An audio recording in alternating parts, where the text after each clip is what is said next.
Hello, how's it going? Good. My looked like a lot of you did pretty. I just took a quick look at the scores on the tests. It looks like a lot of you did well. I haven't actually graded some of the extra credit, so I'll just be adding that on to to your test scores or just on the extra credit category. Does anybody have any questions about the first test that they want to ask? I guess some people still probably have not taken it yet, so I don't necessarily want to go through um, all the answers and give everybody else give the people who haven't taken it a head start. Anybody have any trouble getting access or puzzled by anything that we want to clarify? Okay. So let's see if you got my email from about an hour ago. I have to reschedule the Wednesday Zoom to Thursday, and I sent you a. What? I'm sorry. Say again. Did somebody say why? Oh, that might have been me. I could not hear you, so I was trying Oh, to figure okay. out. Can you hear me now? Yes, I can. Sorry. Okay. Hi. How are you? Hi. Good. So yeah, I've got to reschedule the Wednesday Zoom to Thursday. Once again, I'll record it like we're recording all the others and put it on YouTube. So if it's a time you have a conflict with, you can get access to it anyway. It'll be 4 to 5:30 again. So today we're going to do libel, schoolhouse speech. Thursday we'll do profanity, obscenity, internet speech rules, and copyright. And that should get you in a position to take the second test. And then next week, in the first Zoom, we'll do religion. The second Zoom, we'll do review for the final. Does that all sound like a good plan? Okay. Let's see. Was it you, Darian, who had done New York Times versus Sullivan? Yes, I got it. Why don't you get us started? Okay, so case name, New York Times versus Sullivan. The issue, does Alabama's libel law infringe on the First Amendment? So here are the facts. The New York Times posted an advertisement, supported Martin Luther King Jr., that made accusations against the Alabama Police Department for the way that they handled civil rights protesters. Sullivan, he's the police commissioner, filed a lawsuit in the local county court under Alabama's libel law for defamation. Sullivan requested a retraction statement to the New York Times because some of the information was false. Like they were saying some terrible things about the treatment of the students, that they were like locking them out of the cafeteria, trying to starve them or something like that. They were stating that they were mistreating the students who were partaking in any of the protesting. They also lied about the amount of times that Martin Luther King was arrested. The ruling, the Alabama State Court ruled in adverse defamatory. Sorry, I'm like reading this and it's not well. Okay. He was awarded, so Sullivan was awarded the $500,000 for the defamation in favor of him. But the New York Times appealed it to the Supreme Court, and the U.S. Supreme Court ruled in favor of the New York Times because the Alabama state law, the ruling that they had made violated the First Amendment. And it was 100% 9-0 vote. The opinion was that a newspaper publication cannot be held liable for defamatory statements, true or false, unless the statements were made with actual malice, which they could not prove. Right. That's a good summary. what did you think of the decision? I agreed with it. Um, I mean, it was an advertisement, which I thought was kind of weird that they were advertising information. I felt like it was, I don't know, it just sounds like something that should have been an actual article, not an advertisement. I did, like, a lot of the information was false. I mean, you the only problem is you couldn't prove that there was malice, and that's why I have to agree with, like, the Supreme Court's ruling, just because if you can't prove it, then there's no way of saying. Anybody have other thoughts? So this is, as I think I said last time we were talking and we were just finishing up, this is a really important Supreme Court decision, and it's also a very important civil rights decision. I mean, this occurred in the middle of the civil rights movement of the 1960s. So, you know, keep in mind the sort of like, you know, where it fits in history. Martin Luther King had just had his March on Washington. Had just, let me shoot over and just missed two people's credit. Okay. Recording.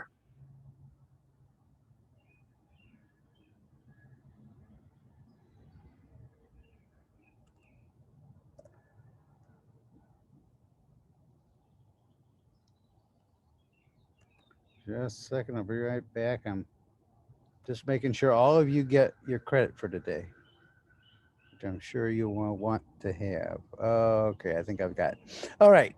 So think about the sequence of this. 1963 was Martin Luther King March on Washington, I Have a Dream, etc. This was argued. The New York Times versus Sullivan was decided in early 1964. It was the summer of 1964 that the Civil Rights Act passed, which made it illegal to discriminate on the basis of race, sex, and national origin or religion. So this was the height of the civil rights movement to end segregation. We're 10 years after Brown versus Board. Brown versus Board in 1954 decided that segregation of schools violated the Equal Protection Clause of the 14th Amendment.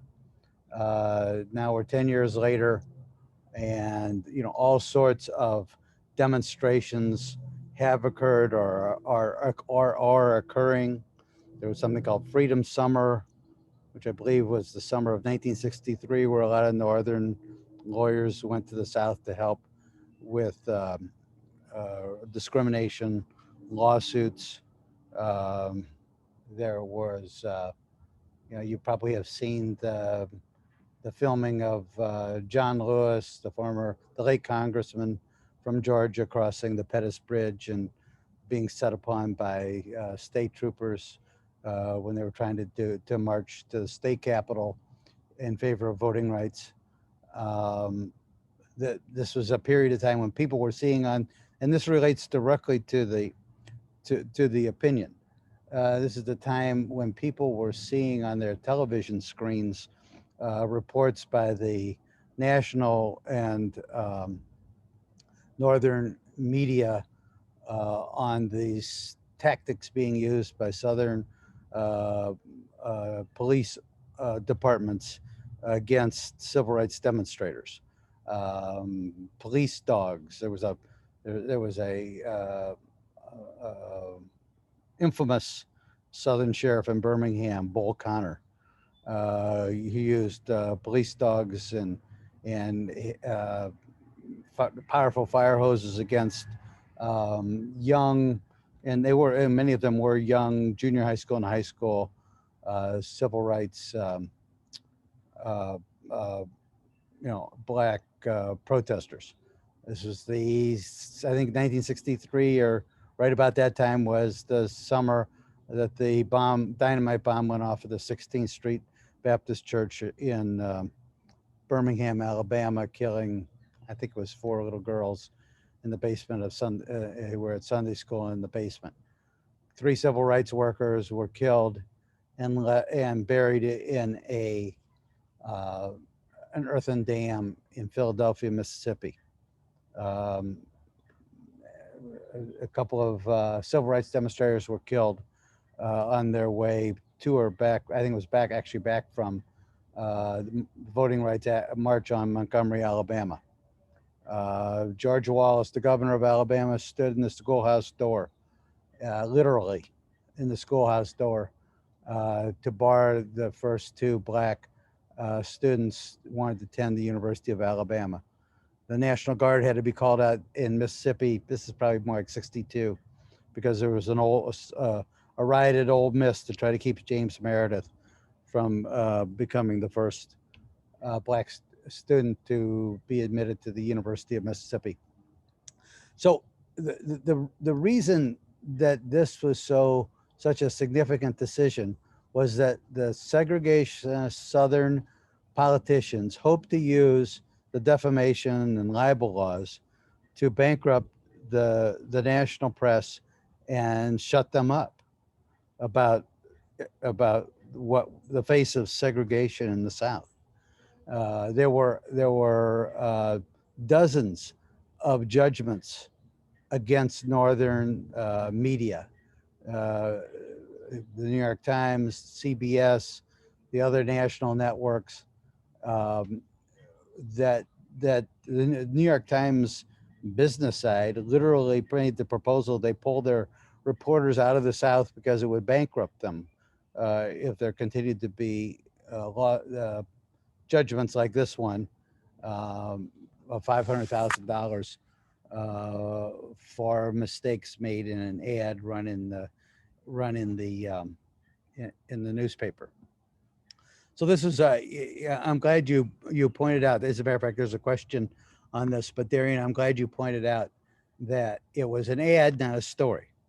It was an ad. It was a full-page ad that said, "Heed their rising voices," called on people to support the civil rights movement. But as you said, they made some mistakes, more or less careless mistakes, like the number of times. How many times had Martin Luther King been arrested and put in jail? It was like 7, and it was actually 4. Yeah, right.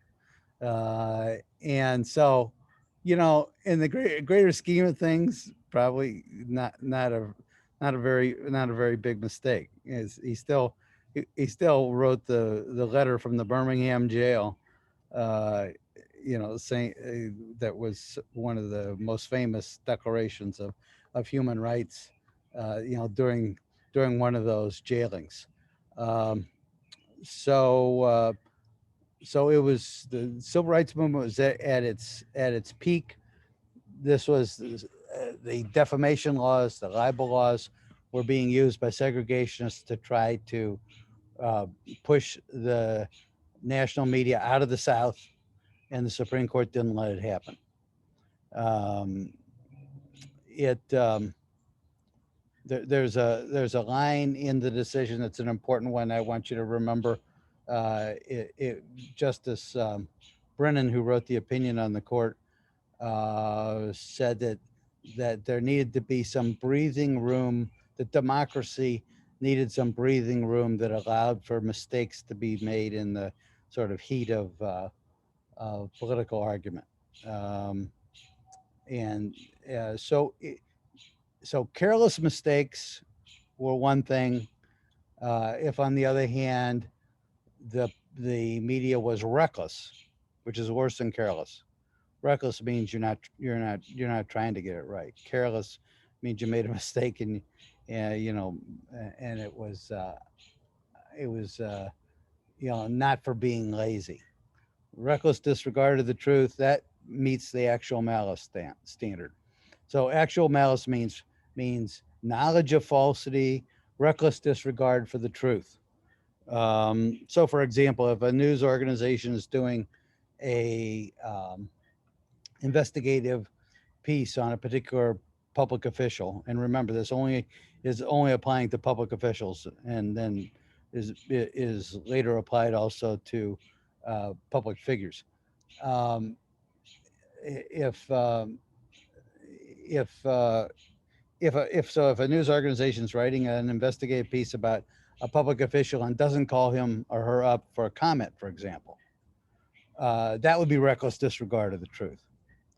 Um, there was, I mean, there was one of the cases where the Supreme Court um, applied New York Times versus Sullivan to public figures. Was a case involving sort of a famous football coach, although I don't think famous within your lifetime. He was the coach of University of Alabama, Bear Bryant. And Sports Illustrated had a big story about how Bear Bryant had been involved in some sort of gambling or game fixing uh, plot. It turned out not to be true, and they hadn't gone through all of the effort that they should have gone through to check things out. And so the Supreme Court said, New York Times versus Sullivan applies to you, Bear Bryant, because you are a public figure, but this is reckless disregard for the truth. So Sports Illustrated still has to pay you for being not just careless but reckless in their pursuit of the story. So that's sort of that's the dividing line between uh, is careless is protected, reckless is not. Knowledge of falsity is not. Um, this had so the to give you an idea of on the day of the oral argument in the Supreme Court, Martin Luther King was present in the courtroom, and one of the justices, I think it was Justice Goldberg, who went on to be United Nations ambassador.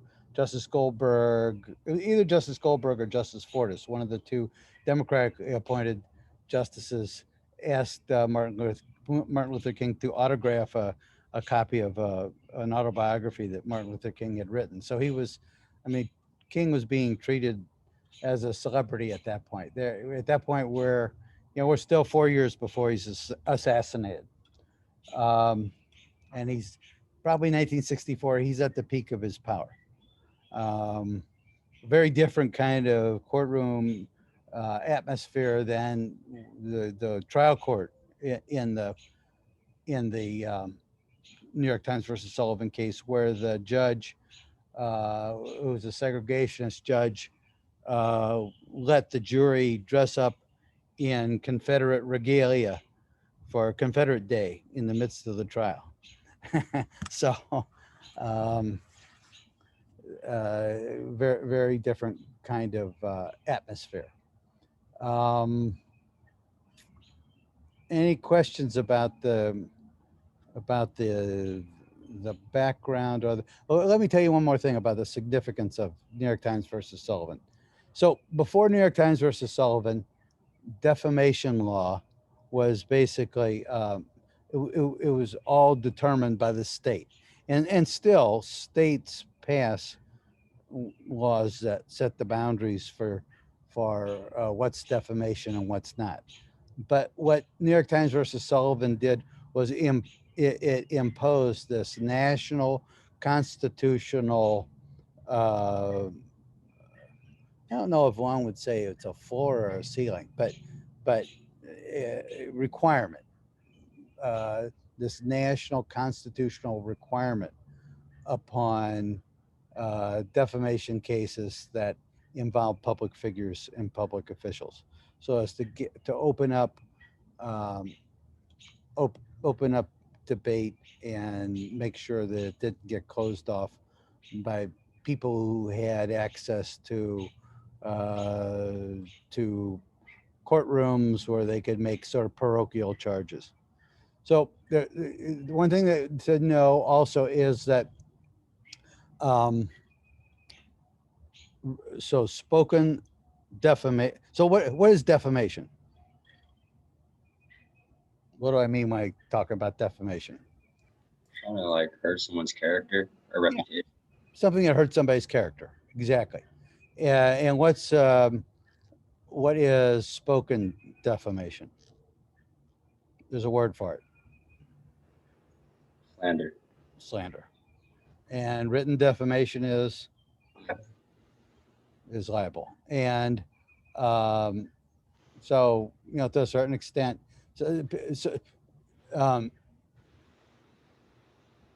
Twitter is written, so it's libel. Sometimes people refer to it as twibel, as sort of a special category. Any questions about New York Times versus Sullivan? Is there a certain amount of falsity that a journalist can write about somebody in order for it to be considered libel or defamation? Does that make sense? Because I understand there's room for mistake, but how much mistake is enough to kind of say, okay, this is intentional? Right. So, I mean, it's the line is pretty much between careless and reckless. So like not calling up a person who is the center of your story and getting their comment, that's reckless, and that's not protected by New York Times versus Sullivan. But misspelling a name, getting the number of times Martin Luther King was jailed at marches wrong, those kinds of things. Although there's something that journalists don't want to have happen to them, they are not the source of. They cannot be the source of libel judgments if we're talking about public figures or public officials. Does that answer your question?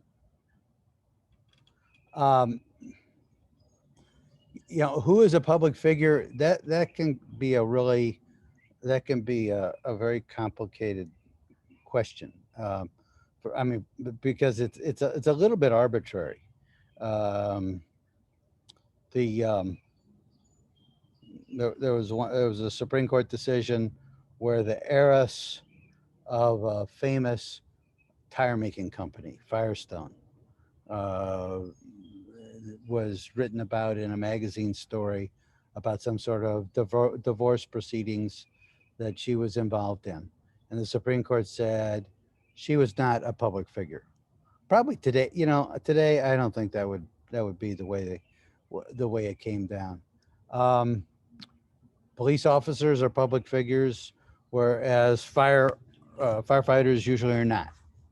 The difference being police officers are authorized by law to use deadly force.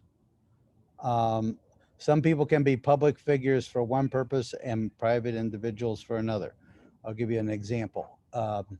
There was a case involving a person who worked in the Justice Department in Washington, D.C. in the Organized Crime Task Force.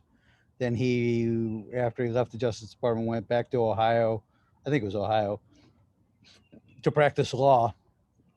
And so for purposes of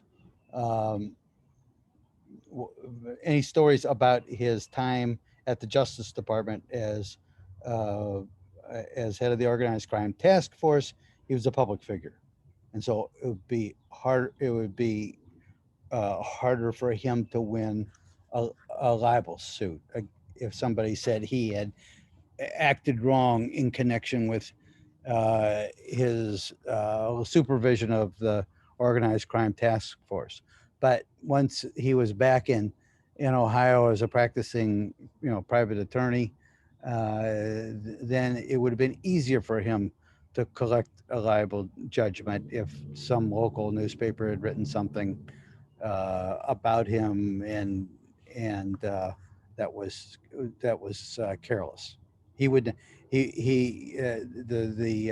The the local news organization wouldn't have had any kind of protection, any kind of protection of the actual malice standard. So who's a public figure and who's not can be a little bit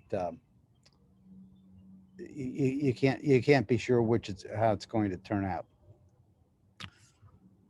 Any questions along those lines?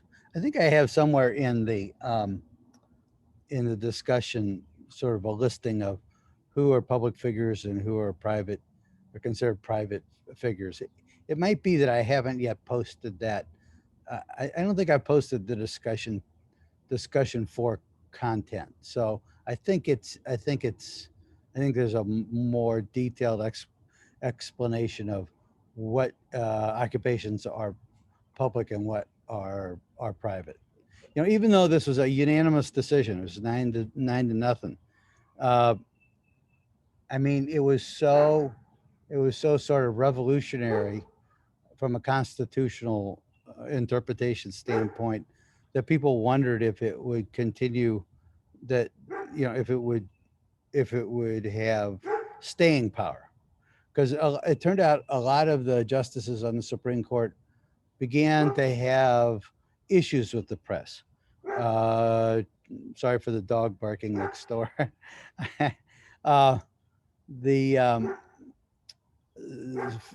Fortas, who President Johnson had put forward to be the Chief Justice replacing Earl Warren in 1968, didn't get that job, partly because of Republican opposition and partly because news organizations disclosed that he had gotten some sort of attorney's fee from an organization that had a case before the Supreme Court. So there was a conflict of interest.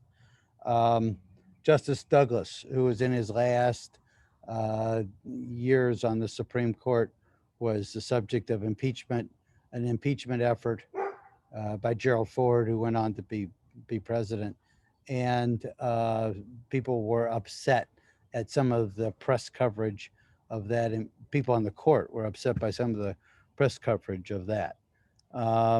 So within the Supreme Court, despite the 9-0, there was some concern that New York Times versus Sullivan was not on a very solid footing.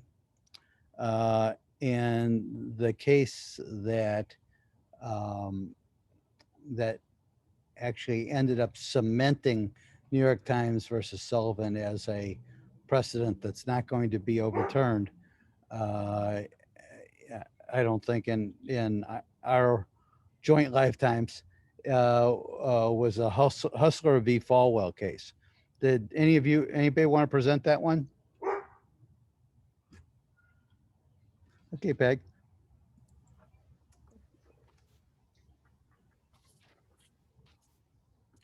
It was Hustler Magazine versus Falwell.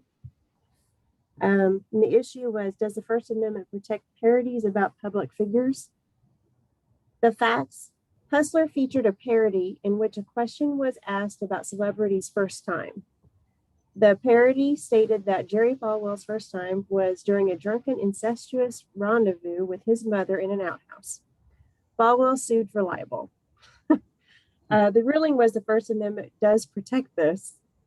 The opinion, Judge Redquist delivered the opinion: we conclude that public figures and public officials may not recover for the tort of intentional infliction of emotional distress by reason that publication contains a false statement of fact, which was made with actual malice. For example, with the knowledge that the statement was false or with reckless disregard as to whether or not it was true. So I guess it was allowed because it was a parody. Right. You'll find that parody gets more protection from the court. Parody along with like hyperbole gets more protection from the court than does just a regular statement of fact. Yeah, it was a parody, although it was clearly false. This was sort of like a It was supposed to be clever. You know, there had been a bunch of magazine ads about Campari that where celebrities were saying, you know, they remembered the first time that they had Campari, but of course it was a reference to the first time they had sex, and so they were using this. Larry Flint, you know, who was a pornographer. Um, I think he died pretty recently, actually. Um, he um,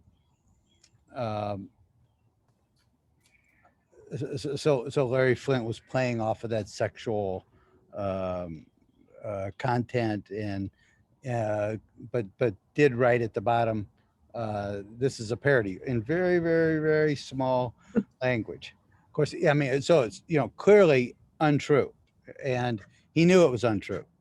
Uh, the thing that was so significant about this uh, uh, was that it was Chief Justice. Well, was he chief? What's the date? What's the date of? He was Chief Justice, wasn't he? If you have the date of Hustler v. Falwell, I can find it really quick. I think I have it on the syllabus. Maybe I don't. 1988. 1988. Yeah. So he was Chief Justice.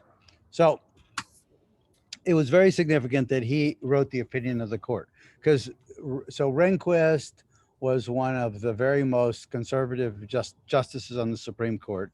He and Sandra Day O'Connor had both gone to Stanford Law School together. They actually, and this will be on this will be a test question. I think it's on the final.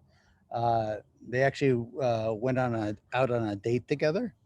So this is, you know, this is a full service course. You find out everything about these people. Yeah. The one difference, however, was that Rehnquist got job offers all over the place when he left as the #1 as a valedictorian of Stanford Law School, and Sandra Day O'Connor was #3, got no job offers because she was a woman. Uh, so at any rate, Rehnquist, who was put on the court by Richard Nixon, had been a critic of New York Times versus Sullivan all along. I mean, he hadn't been on the court at the time in 1964, at the time New York Times versus Sullivan was announced, but he had been a critic of New York Times versus Sullivan all along as being, you know, judicial adventurism, and so for him to embrace um, for him to embrace New York Times versus Sullivan in this case involving Hustler v. Falwell was basically made meant New York Times versus Sullivan was safe in the future. I mean, to a certain extent, it makes absolutely no sense to apply New York Times versus Sullivan to it, because, you know, as we said, the standard in New York Times versus Sullivan is knowledge of falsity. Actual malice is knowledge of falsity. I mean, they had knowledge of falsity of the statement. And so, you know, why exactly he would apply it is not entirely clear. I once sat next to a woman who had written a friend of the court brief. They're called amicus briefs in this case, for cartoonists. I mean, the friend of the court brief was on behalf of cartoonists. So, you know, if you ever go to SCOTUS blog and look up how many, you know, amicus briefs get filed in various cases, you'll find that, you know, sometimes they're up to 100 or more amicus briefs. So one, and by each by a particular, you know, a particular interest, legal interest or economic interest. And so this was this woman who was sitting next to me, a lawyer from Washington, had written an amicus brief on behalf of news cartoonists. And they found out that Rehnquist, when he was at Stanford Law School, had really been into cartooning, you know, particularly into the era of cartooning when one of the famous cartoonists in the 1800s was Thomas Nast, and he did all sorts of cartoons of the you know, the big city Boss Tweed machines, and Rehnquist loved these. And you'll see in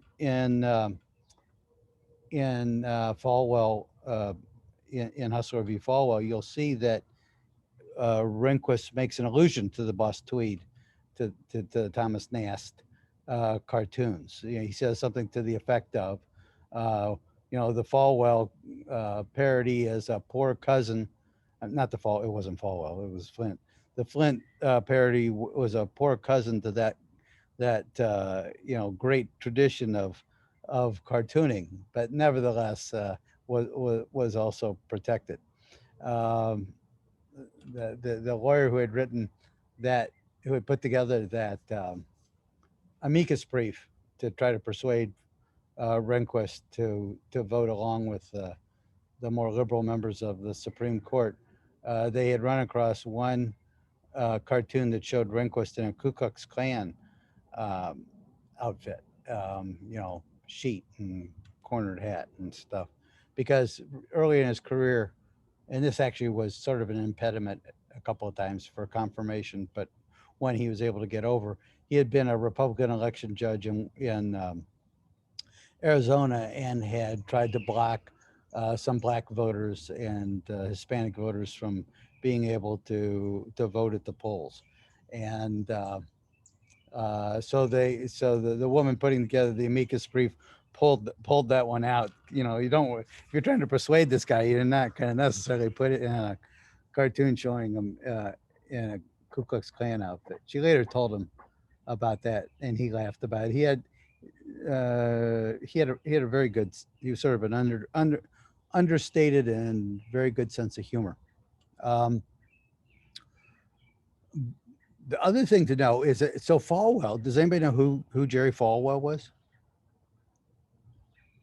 I mean, we see about his son, we hear about. At the time he was Tammy Falwell and the yeah, right. So Falwell was he was the leader of what was called the Moral Majority. This was a group of conservative religious leaders who were big supporters of Ronald Reagan. And so he was he was the epitome of moral rectitude. So to single him out for this kind of gross parody it made it even more amazing that the Supreme Court protected it. The other thing is that because Rehnquist was the Chief Justice, he was in the position. The Chief Justice is the one who assigns opinions. So he assigned either the Chief Justice, if he's in the majority, if he's in the majority, assigns the opinion, and the senior justice in the minority assigns the opinion if the chief is not in the majority. So by being in the majority here, he could assign this, he could assign this to himself and write it the way he wanted to accomplish the aim he was after. Okay, did anyone read the piece about opinion and the wrestling coach Milkovich?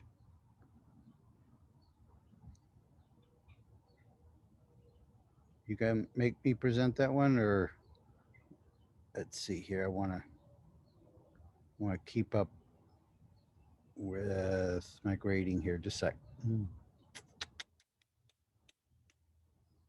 So, when people get to all of their classroom participation, I just start adding to extra credit.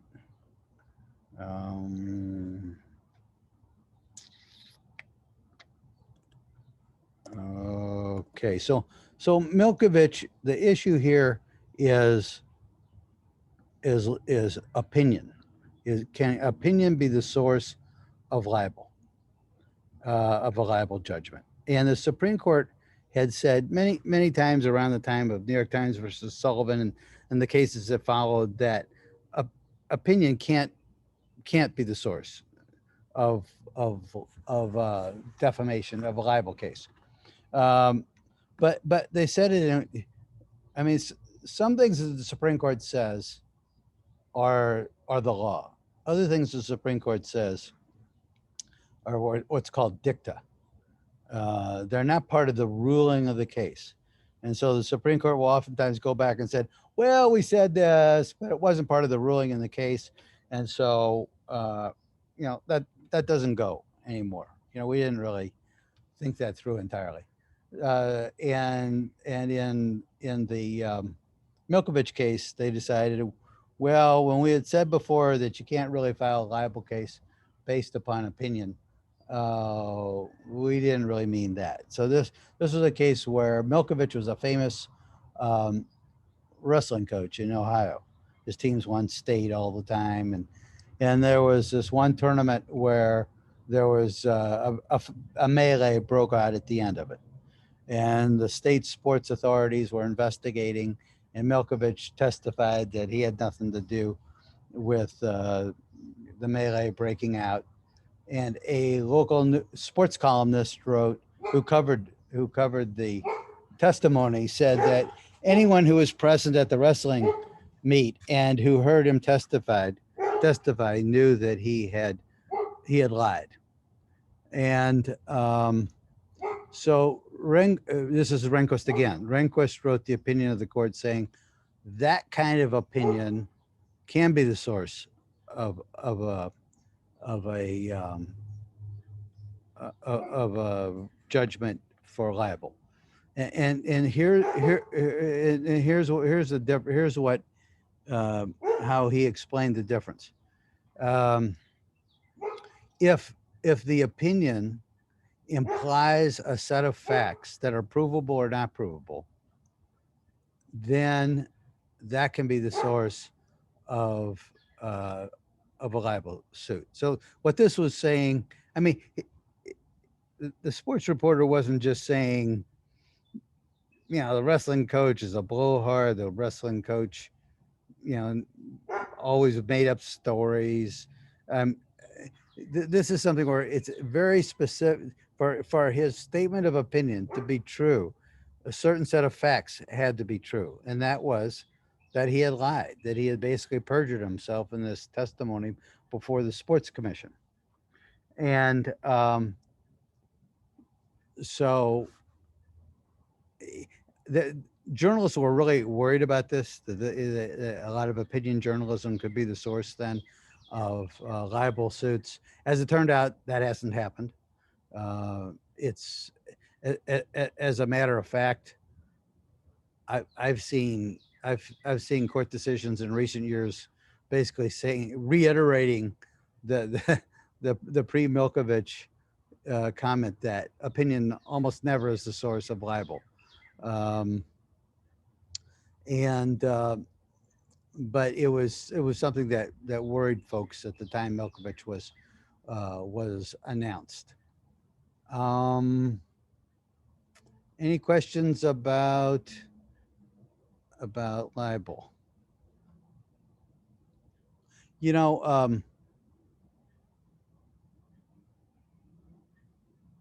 Yeah, I guess that covers.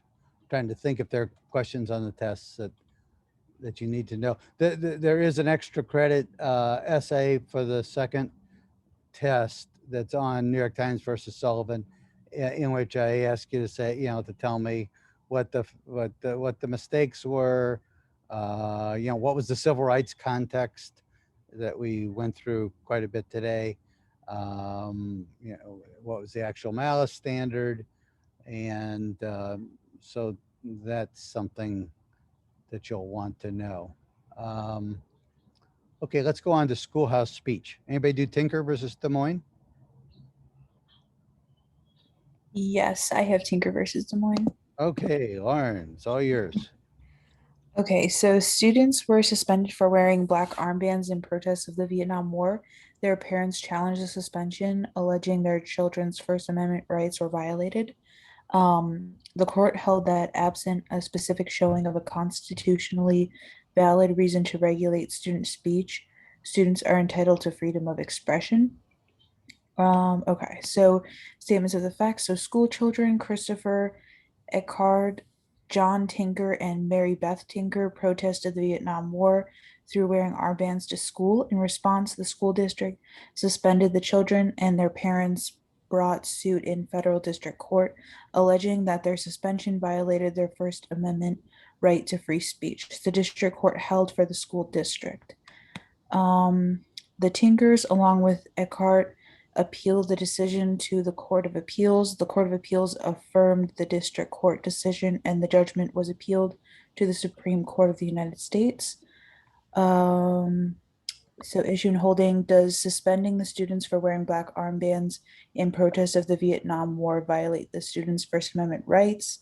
Yes. Judgment, under the First Amendment, a prohibition singling out a particular viewpoint is impermissible. Amendment first.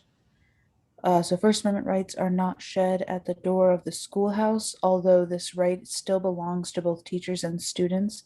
They must be analyzed despite the comprehensive authority of the states and school officials to control school conduct in uniform with constitutional safeguards. So dissenting was black. Today's decision provides students with excessive power. The record indicates that the wearing of the black armbands prompts negative attention from other students, and that one teacher's class was wrecked by debates with one of the Tinker children. Such an occurrence can clearly divert other children's attention from their studies.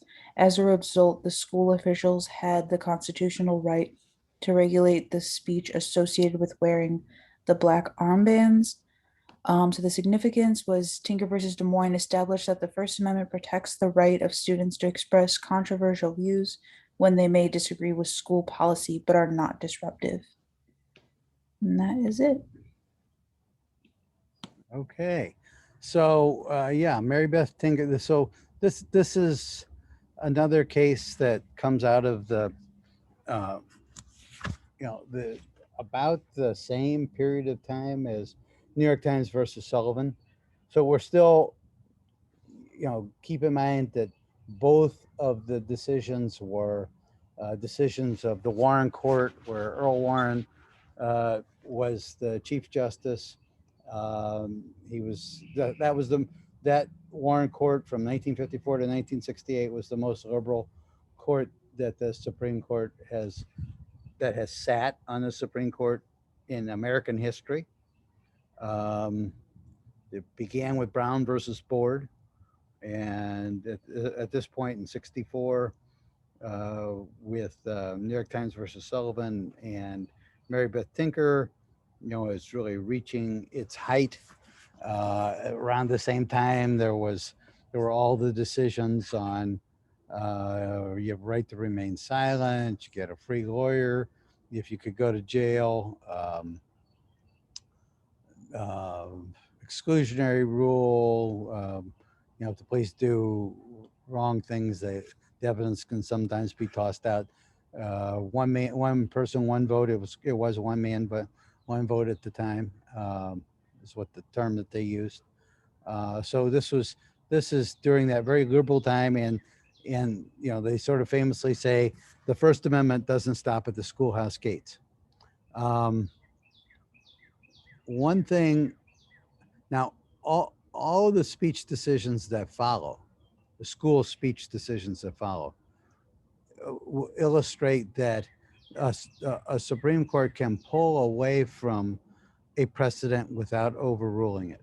The Supreme Court has never overruled Tinker versus Des Moines. It's still good law. But you'll notice that almost all the decisions that followed it go the other direction and allow school authorities to regulate school speech. So one really key thing, two key elements of Tinker are that it's student speech, not school speech. I mean, clearly, this was Mary Beth Tinker's. The Black Armband was her protest to the Vietnam War. No one would confuse it with being the Des Moines high schools. view of the Vietnam War. And the other thing was that even though the school said it could potentially cause a disruption in the school, there was really no evidence to support that claim. If there had been evidence to support it, maybe, maybe it would have made a difference. So then the next big student speech case I actually covered when I was covering the Supreme Court, and it came out of St. Louis, was Hazelwood v. Kuhlmeyer. Did anybody do Hazelwood? So Kathy Kuhlmeyer was the editor of the Hazelwood North School newspaper. They did a 2-page spread on basically the rights of students. And they did some stories on the effect of divorce on students' lives. Where could students get birth control information? How did students who got pregnant in high school, how did that change their lives? What, interviewed some of those students. So it was pretty controversial content. And two-page spread, and it was right at the end of the school year. The principal sees this on basically the last kind of airplane going over. I'm gonna wait.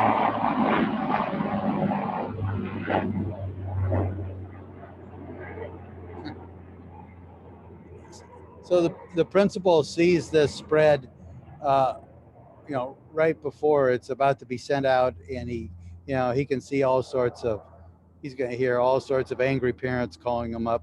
He doesn't even call up the students to see what they have to say to defend themselves, but instead just makes the decision, pulls those 2 pages out of the newspaper. The ACLU sued on behalf of the students. They won in the 8th Circuit Court of Appeals, but then it went up to the Supreme Court. And Justice Whizzer White, Byron R. Whizzer White, wrote the opinion for the court. And so he made a distinction between Mary Beth Tinker's student speech and this being school-sponsored speech.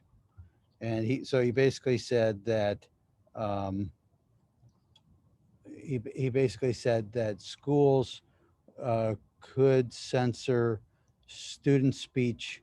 It could censor speech by students if it was in a school-sponsored program. So school newspaper,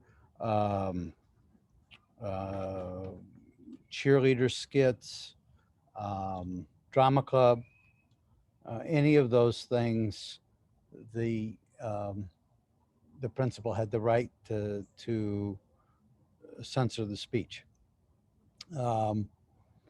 There was Justice Brennan was in dissent. Remember Brennan was the big sort of spark plug of the Warren Court. He had written the New York Times versus Sullivan.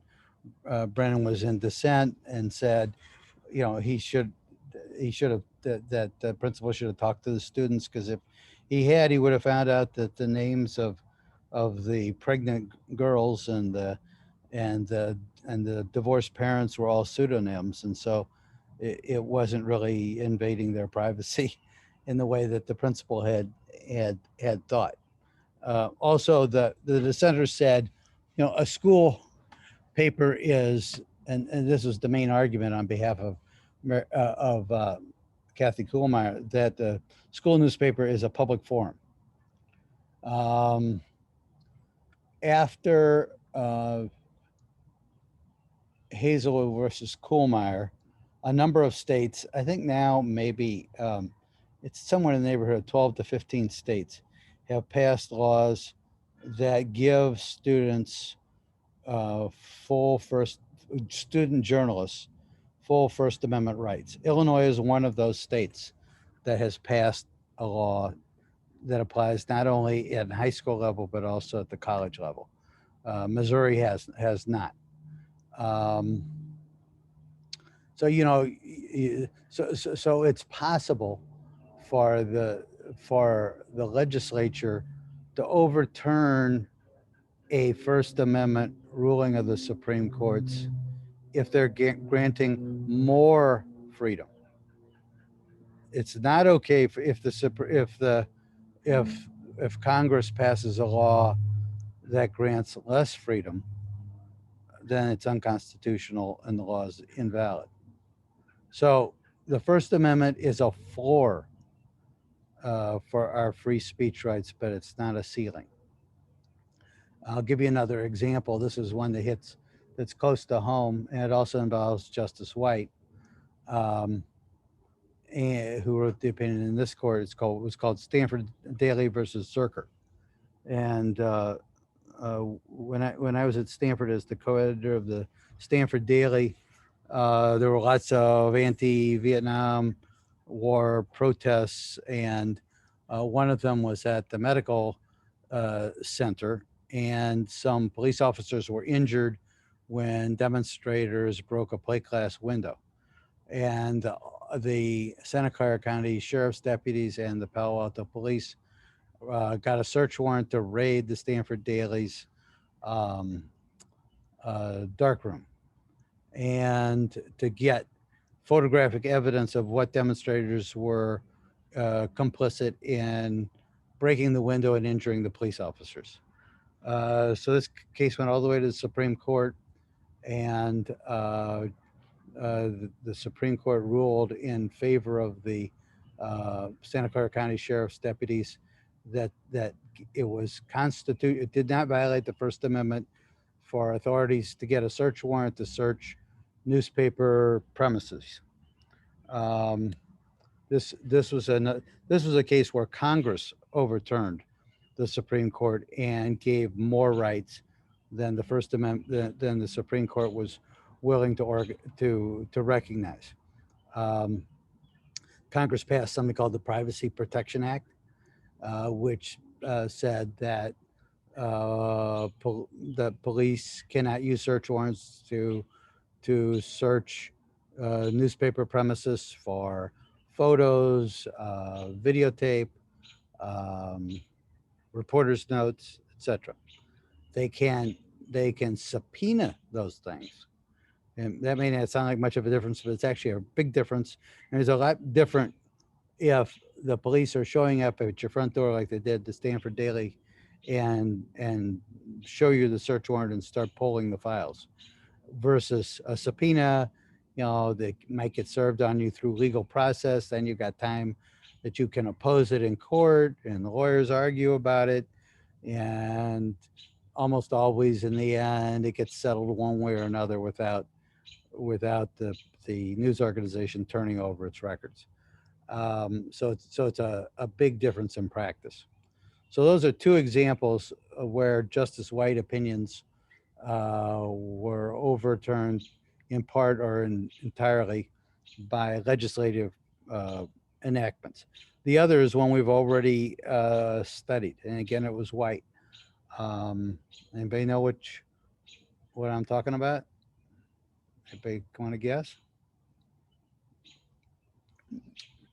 It's Brandsburg versus Hayes, the reporter's privilege. So White wrote that there 5-4, no constitutional protection for reporters, but then all the laws that states have passed, shield laws, grant greater protection to journalists. Although, as you recall, there's no federal shield law. So that's one thing you're going to need to know on the final. I think it's on the final. It might be on the second test, either on the second test or the final. That White is a justice who wrote a number of opinions that were contrary to the position taken by media organizations, and that were overturned by legislative groups, legislative bodies. Okay. Anybody do Bong Hits for Jesus? Or Bethel versus Fraser?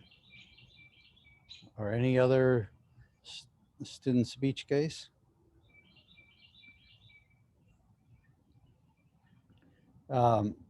Bethel versus Fraser was a high school student who was making a like sexually suggestive nominating speech for a friend of his at an assembly that involved junior high school kids. And the Supreme Court said the principal had every right to intervene in that situation. Bong Hits for Jesus is a more recent case, and in Bong Hits for Jesus, this student, the Olympic torch run was running past a was running past the Juneau Alaska high school, a public high school, and the student, well, his name I guess is Frederick, had painted a banner saying at his home, which was just down the block from the school, saying "Bong Hits for Jesus." And he went home and he was standing across from the school as the parade passed, and the principal went across the street, grabbed him, and took him into her office and suspended him from school. He claimed, she claimed, the principal claimed that this was a pro-drug message and that she felt like she needed to counter his pro-drug message. And the school argued that even though it wasn't on school premises, that it was a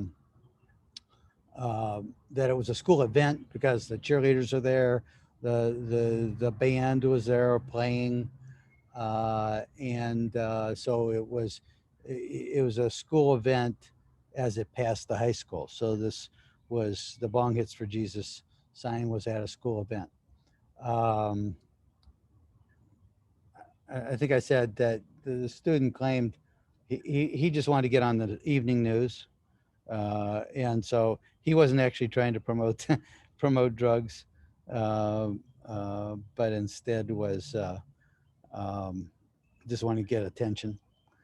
So those are the main school cases.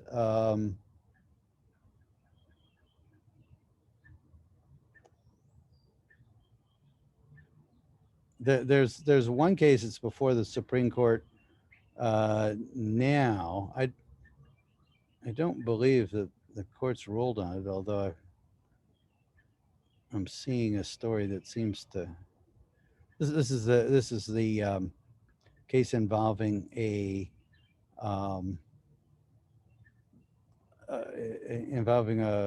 cheerleader who was upset she didn't make the varsity squad, and so she this is a 14-year-old. His name is Brandy Levy, and she didn't get promoted from the junior varsity to the varsity. She said later, "I was really upset and frustrated at everything." She posted a photo of herself and her friend giving the finger to the camera with the caption, "Fuck school, fuck softball, fuck cheer, fuck everything." And so she got punished. The lower courts have ruled in her favor. She ended up getting back on the cheerleading squad, and she's now graduated from school. So we'll see what the Supreme Court does in this case. Justice Breyer said during the oral arguments, if swearing off campus qualifies, my goodness, every school in the country would be doing nothing but punishing. And so does Justice Sotomayor said, I'm told by my law clerks, they like to claim they've never heard cursing themselves, that among a certain large percentage of population, how much you curse is a badge of honor. Kids basically talk to classmates. Most of their exchanges have to do with their perceptions of authoritarian nature of teachers and others. So I don't know. I think people think maybe the cheerleader will win. And like Mary Beth Tinker did almost 55 years ago. Any questions about student speech?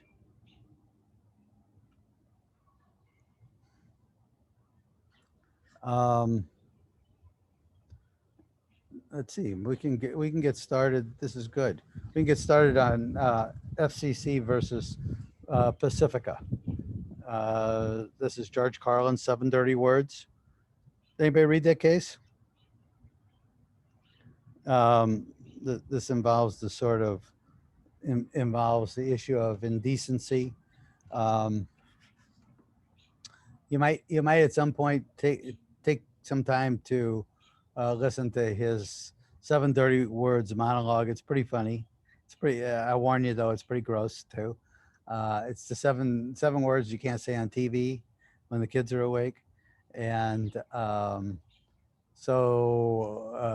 Pacifico is a broadcast organization from out in California, and they were broadcasting his 7 Dirty Words monologue, and some dad who had his kid in the car got upset and complained to the FCC, Federal Communications Commission, and won.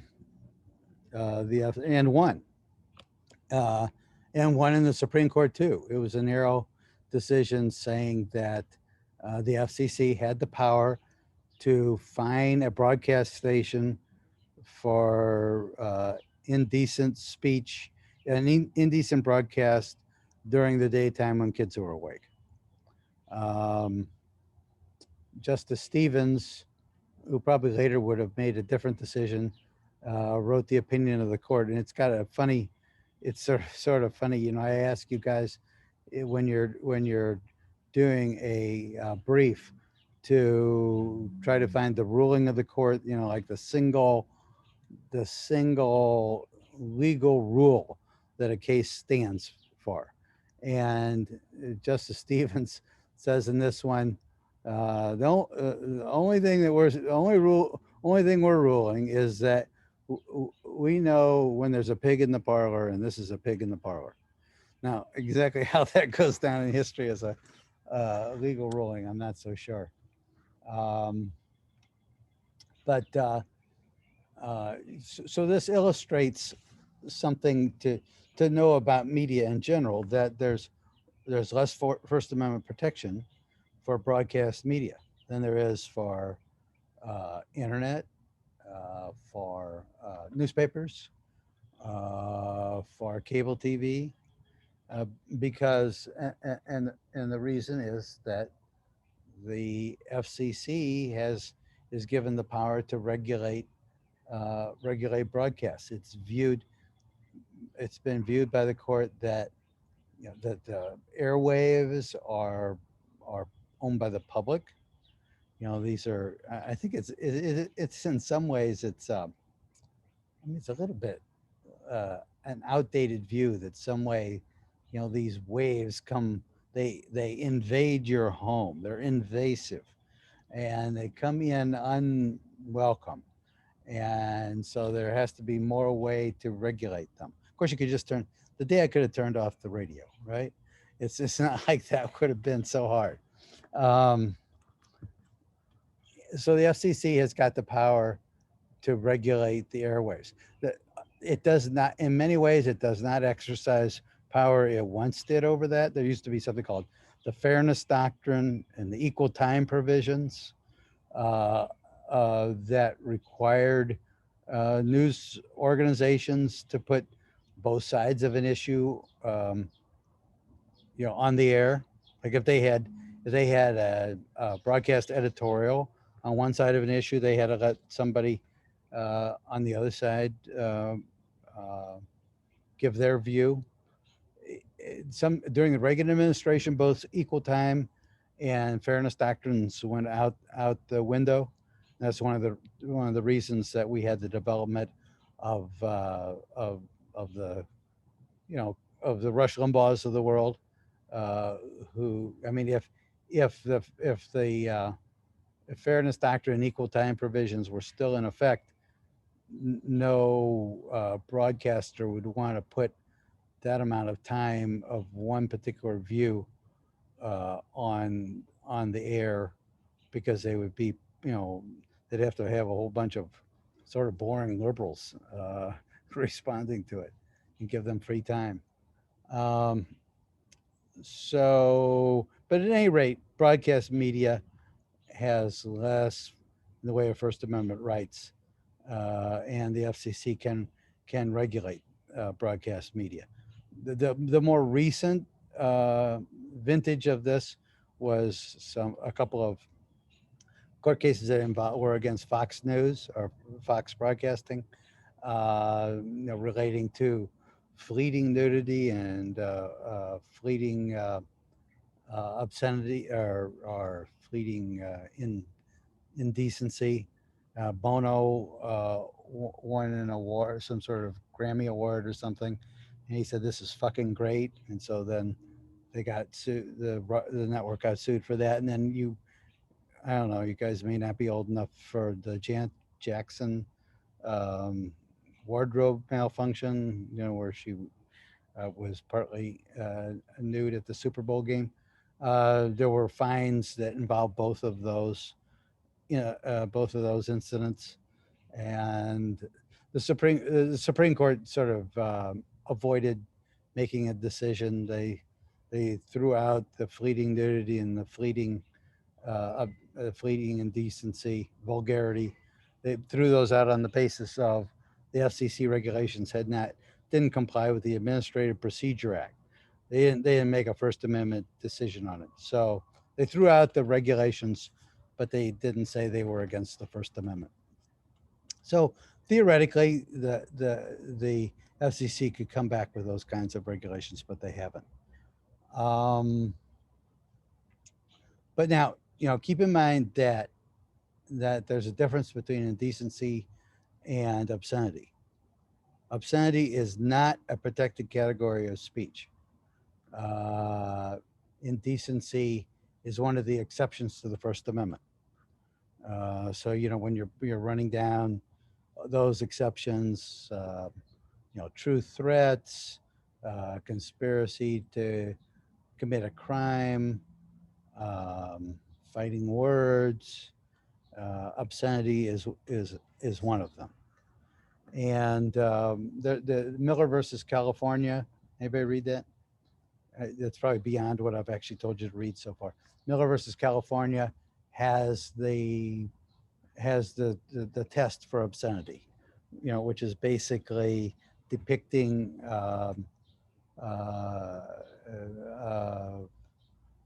depicting body parts in a way that appeals to prurient interests and doesn't have any kind of socially redeeming value, and that violates community standards.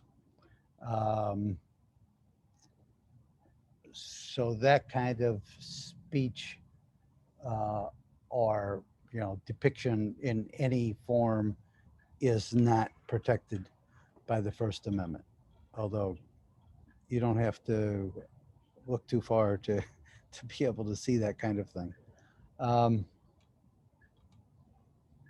Okay, there were two. One thing you need to know for one of the tests is that there were two federal commissions that looked into obscenity and pornography. One was during the Johnson administration, and one was during the Reagan administration. The Johnson administration commission came to the conclusion that that pornography and obscenity didn't do harm, didn't spark sexual assault.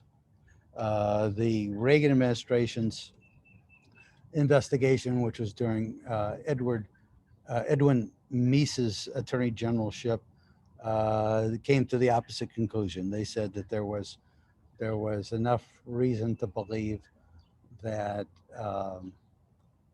that violent depictions of sexual acts could trigger sexual assaults. And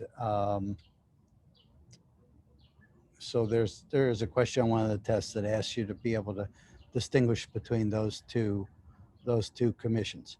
Around the time of the Meese report, there was actually a very sort of prominent group of liberal feminist law professors. One of them was named Dworkin, and Dworkin, Dworkin, and that succeeded in getting anti-pornography laws passed in a number of municipalities. Indianapolis was one of them, on the premise that pornography is harmful to women and not only causing there to be sexual assaults, but also causing women to be treated as second-class citizens and stereotyped, just on basis of their appearance. That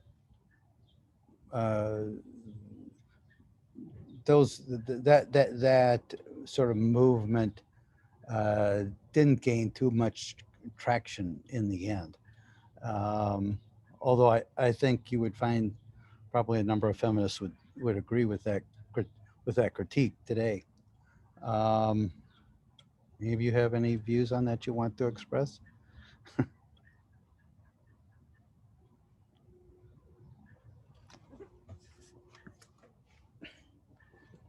We sometimes get little debates about this going, but I don't. Of course, the place where a lot of this kind of content is now available is the internet, and there's a whole set of a whole different legal regime for the internet. I'll get us started on here. There's something called Section 230 of the Communications Decency Act, and one of the readings for next time includes a paper I wrote on the Communications Decency Act some years ago. And even though it's called the Communications Decency Act, it basically protects indecent speech. The idea that Congress had was that they wanted to encourage internet sites to feel as though they could remove indecent speech without suffering any kind of legal consequences. And so they set up in Section 230 of the Communications Decency Act a legal safe harbor that says that an internet site cannot be sued for any illegality in third-party postings.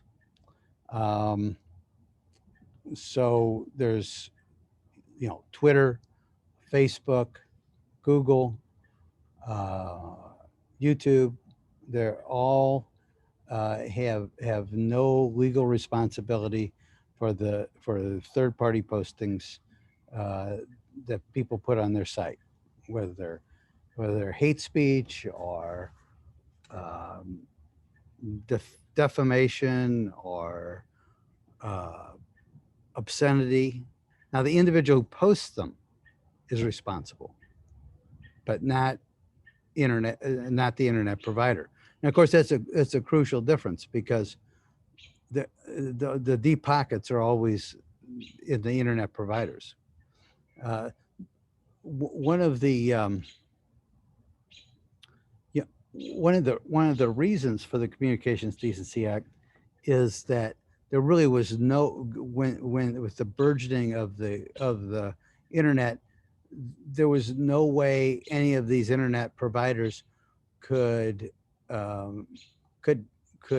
economically hire enough people to review all their content to look for illegal content. And so it would have caused the whole system to just slow down. It would have been way more expensive, probably maybe economically not feasible, And if there had been any way to make it work, it would have just ground down to a very slow rate. There's something separate. There's a separate legal regimen for copyright. It's called the Digital Millennium Copyright Act, and it's a different process. It's what's called a notice and takedown process, so that if let's say you have some copyrighted material that you want to protect, and you find somebody has posted it on the web. I mean, let's say you had a great A test, essay test that you had written, and somebody was able to get access to it, and then was selling that test, was selling that essay to students and making money on it. So they were violating. You had a copyright on that essay, but they were collecting money on the copyright.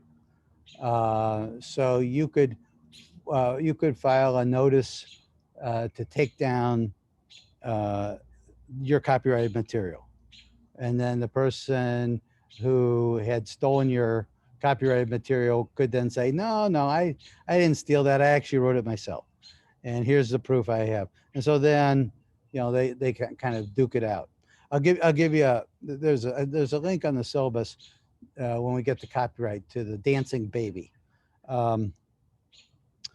It's a short video that a mom made of her like little 2-year-old pushing some sort of plastic toy around a kitchen median, and you can hear in the background that one of Prince's, I guess Purple Rain, is that the name of one of Prince's songs? You can hear Purple Rain in the background. And so Prince's lawyers, Prince had a whole cadre of people looking for copyright violations every day. And so they picked this one up.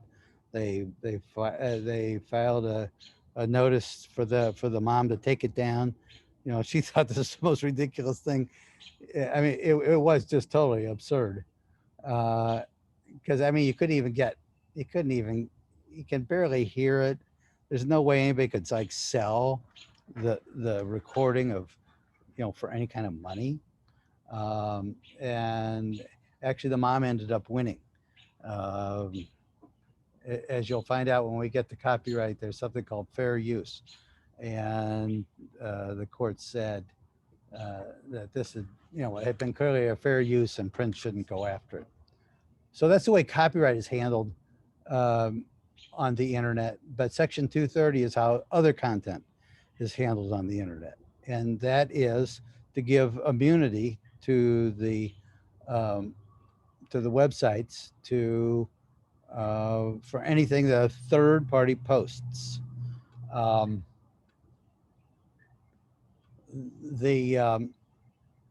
so this is the statute that became very controversial during the insurrection era.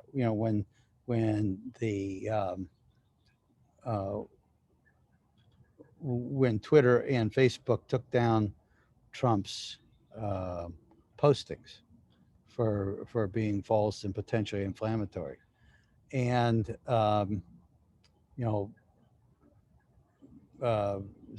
some of the folks like Josh Hawley and Trump claimed that was a violation of his First Amendment rights. As we know from the first part of this course, Twitter and Facebook are not the government, and so they are not bound by the First Amendment. But they do have, so those organizations could have left that false and misleading and provocative information up, and no one could have forced them to take them down. But it's their decision entirely. It's their editorial discretion. Just like any kind of news organization has editorial discretion on what to print. Facebook and Twitter had a First Amendment right to decide we're going to print all of it, or we're going to print none of it. Of course, they make more money the more they let be published. So they do have that financial incentive to let to permit it to go forward. But I think they felt as though they had lost a lot of, where they were losing credibility by allowing so much hate speech and Russian, all sorts of Russian bots, posting misleading content, all the Pizzagate stuff, the Hillary Clinton and Democratic Party people were involved in a sex crime operation and at the Comet Pizza Parlor in Washington, D.C., which was, of course, false. But was enough to dupe a guy from North Carolina to go there with his gun and try to blast off a doorknob and save the children who weren't there. So I think they felt like they were losing their reputations, were being harmed, and for that reason, I think they also felt as though democracy was being harmed when their platform was able to be used for false purposes and conspiracy theories. But it is this all goes back to Section 230 of the Communications Decency Act. So for next time, which is Thursday, remember, for next time, read my piece on the Communications Decency Act. We'll talk about a couple of specific cases. One of them is called roommates. All these are brought up in my piece. Roommates, Barnes versus Yahoo. And then there's also a case involving Grokster. And then we'll move on to the copyright cases, all of which are PDFs attached to an announcement. There are 3 main ones. 2 Live Crew, which brings us back to parody. There's one involving a statue of a homeless person, and one that's The Nation versus McGraw-Hill, I guess it is, which is an excerpt of the Ford memoir. So read those copyright cases as well, and we'll try to also review so that you are able to take the second test after Thursday's class. I think that would put you in better shape to finish the course on time. Any questions? All righty. See you on Thursday.